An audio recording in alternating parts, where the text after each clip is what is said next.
যারা হয়তো মনে করতেছেন যে আওয়ামী লীগ ক্ষমতা থেকে চলে গেছে, আওয়ামী লীগ একেবারেই শেষ, এই চিন্তা ভাবনা যাদের মাথায় আছে আমি বলবো যে তারা একেবারে বোকার স্বর্গে কিন্তু বাস করছে।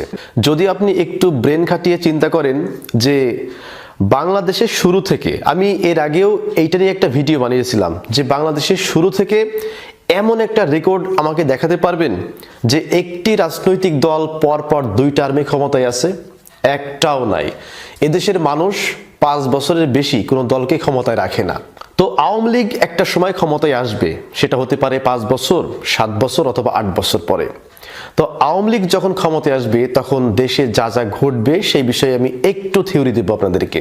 তো বাংলাদেশে আওয়ামী লীগ আবার যখন ক্ষমতায় আসবে তার প্রথম যে ঘটনাটা ঘটবে সেটা হচ্ছে বর্তমানে বিএনপির যে সমস্ত নেতাকর্মীরা, কিছু যে সমস্ত নেতাকর্মীরা ক্ষমতার অপব্যবহার করতেছে এবং যারা যা নাই তাই করতেছে, ক্ষমতা পেয়ে প্রত্যেকটা মানুষের উপরে স্টিম রোলার চালাচ্ছে, নির্যাতন করতেছে, চাঁদাবাজি করতেছে, এই সমস্ত পাতি নেতাদেরকে এরকম গুনে গুনে আওয়ামী লীগ তাদেরকে ধরে আনবে। যদি বাসায় ঘুমিয়ে থাকে বাসা থেকে তুলে আনবে, যদি মাটির নিচেও থাকে এরা মাটির নিচ থেকে আওয়ামী লীগ ওদেরকে তুলে কয়েকদিনের মধ্যে অসংখ্য বিএনপি নেতাকর্মীকে আওয়ামী লীগ হত্যা করবে। কারণ কি জানেন যে আওয়ামী লীগ হচ্ছে অত্যন্ত প্রতিশোধ পরায়ণ একটি দল।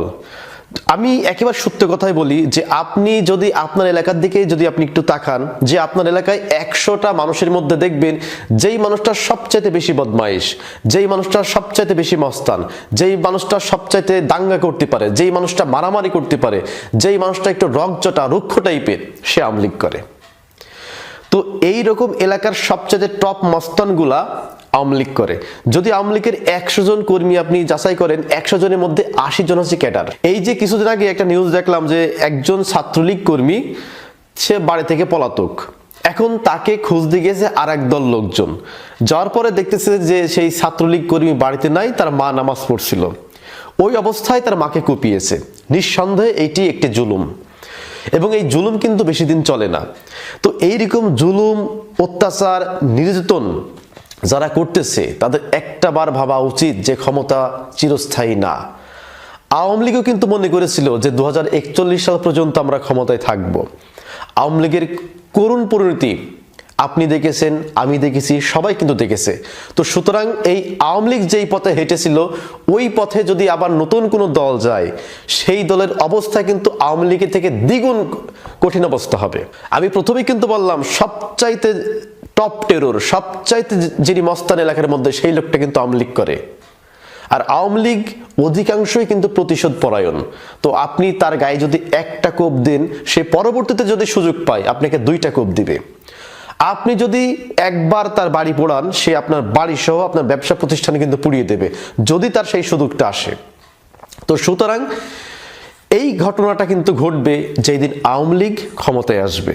এরপরে আওয়ামী লীগ ক্ষমতায় আসলে 2 নাম্বার যে ঘটনাটা বাংলাদেশে ঘটবে সেটা হচ্ছে সমন্বয়কদেরকে ধরে ফাঁসি দিবে। কিভাবে জানেন?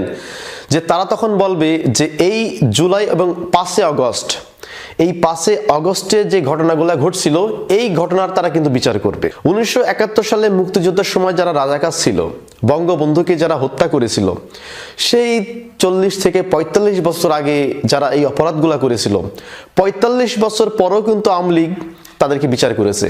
তো সুতরাং 5 তারিখে আওয়ামী লীগের যে সমস্ত নেতাকর্মীদেরকে হত্যা করা হয়েছে, যে সমস্ত পুলিশদেরকে হত্যা করা হয়েছে, এগুলা কিন্তু আওয়ামী লীগের কাছে রেকর্ডেড। তো সুতরাং তারা যখন ক্ষমতায় আসবে তারা কিন্তু এই ইস্যুটা বারবার তুলবে এবং এই ইস্যুটার মাস্টারমাইন্ড কারা ছিল মাস্টারমাইন্ড, এবং সেই সূত্র ধরে এগিয়ে যারা সমন্বয়ক, এই সমন্বয়কদেরকে তারা কিন্তু ফাঁসির মঞ্চ পর্যন্ত নিয়ে চলে যাবে।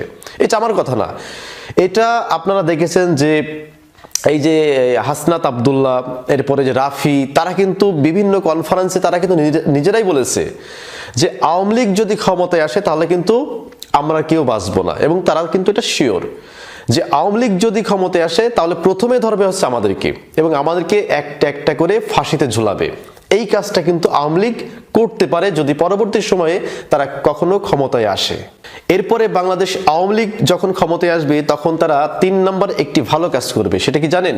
তারা আমেরিকার সাথে গুড সম্পর্ক করবে। এবার বিশ্বাস করেন, এবার তারা আমেরিকার সাথে যে সম্পর্ক করবে এই সম্পর্ক তারা আর কখনো ছিন্ন করবে না, কারণ তারা খুব ভালো করেই বুঝে গেছে, জেনে গেছে যে আমেরিকাকে টেক্কা দিয়ে শুধুমাত্র ভারতের পক্ষে রাজনীতি করে কিংবা ভারতকে ধরে দেশে টিকে থাকা সম্ভব না। আন্তর্জাতিক সমর্থন আমরা হারিয়ে ফেলবো। তো আন্তর্জাতিক সমর্থন ধরে রাখতে হলে কি করতে হবে?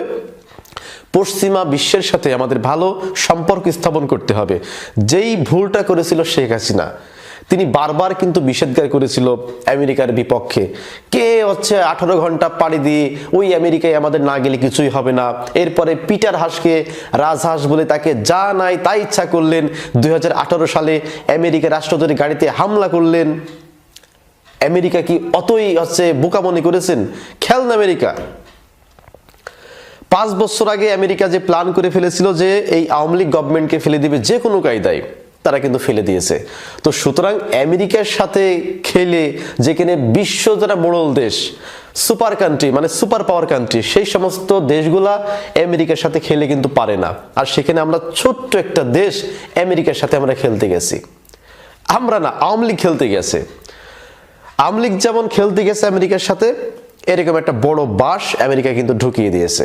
তো সুতরাং এই বাঁশের যে কষ্ট আওয়ামী লীগ কিন্তু বুঝতে পেরেছে। সুতরাং পরবর্তী সময়ে দেখবেন যে আওয়ামী লীগ যখন ক্ষমতায় আসবে, সবচাইতে ভালো সম্পর্ক হবে আমেরিকার সাথে, এবং তারা আমেরিকার সমর্থন নিয়ে তারা দেখবেন যে ক্ষমতায় আসার চেষ্টা করবে। এটা তাদের একটা ভালো দিক আমরা বলতে পারি। এরপর আরেকটি ঘটনা ঘটবে, সেটা হচ্ছে দেখবেন যে আওয়ামী লীগ পরবর্তী সময়ে ক্ষমতায় আসার পরে আওয়ামী লীগের যে তৃণমূল নেতা কর্মী যারা আছে, এদেরকে ব্যাপক হারে মূল্যায়ন করবে। টাকার বিনিময়ে নমিনেশন পেপার আরেকজনের কাছে বিক্রি করে দিয়েছি, যাদের নমিনেশন পাওয়ার কথা তাদেরকে না দিয়ে আরেকজন ব্যবসায়ীকে দিয়ে দিয়েছি। তো সুতরাং 5ই আগস্টে যখন মুক্তিকামী জনতা যখন হামলা করলো, বিভিন্ন আওয়ামী লীগের অফিস, বাড়িঘর, ব্যবসা প্রতিষ্ঠান যখন পুড়িয়ে দিতে লাগলো, তখন একজন আওয়ামী লীগের ত্যাগী যারা কর্মী ছিল তারা কিন্তু এসে বাধা দেয় নাই। তাদের কথা কি ছিল জানেন? যে ভাই, সারা বছর আওয়ামী লীগের জন্য সব দিয়ে দিয়েছি, অথচ আমরা বিনিময়ে কিচ্ছু পাই নাই, দলীয় সুবিধা পর্যন্ত পাই নাই। পাইছে কে?